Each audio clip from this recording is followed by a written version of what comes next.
இந்த அரங்கம் யார் பெயரில் இருக்கிறதோ அந்த மனிதர் தான் இந்தியாவிலேயே தமிழகத்தில் போக்குவரத்து கழகம் என்று ஒன்றை கொண்டு வந்து இயந்திரங்களை கிராமங்களுக்கு அனுப்பி வைத்தார். அந்த இயந்திரம் செய்த வேலை என்ன தெரியுமா?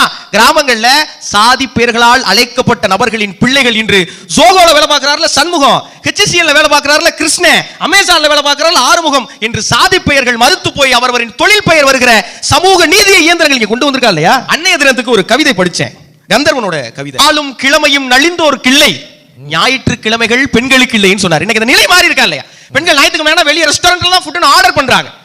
காலையில சினிமாக்கு போகணும், சாயங்காலம் பீச்சுக்கு போகணும். ஏன்?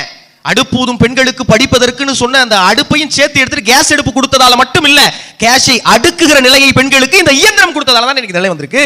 உங்கள் எல்லா தேவையும் இயந்திரம் பூர்த்தி செய்யுது. தூத்துக்குடியில தமிழக அரசாங்கம் 904 கோடிக்கு கடல் நீரை குடிநீராக்கும் திட்டத்தை கொண்டு வராங்க. ஒவ்வொரு நாளும் 60 பில்லியன் லிட்டர் தண்ணியை உருவாக்கி கொடுக்கிற இந்த இயந்திரமயம் உழைக்கும் மக்களின் நிலையை மட்டுமல்ல சமத்துவத்தை நிலைநாட்டி இருக்கிறது.